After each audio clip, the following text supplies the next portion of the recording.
நடிகர் ரஜினிகாந்த் அரசியலுக்கு வருவாரா, தேர்தல் நேரத்தில் வாய்ஸை மட்டும் கொடுப்பாரான்னு ஒரு பேச்சு தீவிரமாக விவாதங்களை நடத்தி முடிக்க திடீர்னு கமலஹாசன் பக்கம் கேமராக்கள் திரும்பினதுக்கு பின்னால் அரசியல் காரணங்கள் இருக்கலான்னு திரைத்துறை பக்கம் பேச்சா கிடக்குதான்.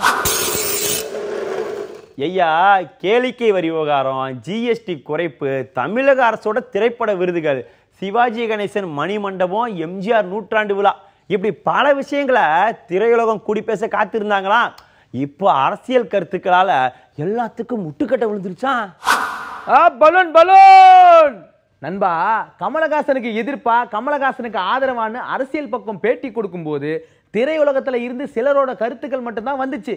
அவ்வளவுதான் நம்ம ஒற்றுமையான இளம் நடிகர் சில பேர் சத்தம் இல்லாம குரல் கொடுத்தாங்களாம். இப்போ இருக்கிற அரசியல் சூழ்நிலையில பொழப்ப மட்டும் பார்ப்போம்னு மூத்த நடிகர்கள் ஆலோசனை சொன்னாங்களாம். ஐயா, ஜிஎஸ்டி வரி மட்டும் இல்லாம கேளிக்கை வரியும் ரசிகர்கள் ஏத்துக்கிட்டாங்க. தியேட்டர்கள்ல படங்களும் பழைய மாதிரி ஓட தொடங்கி இருக்கு.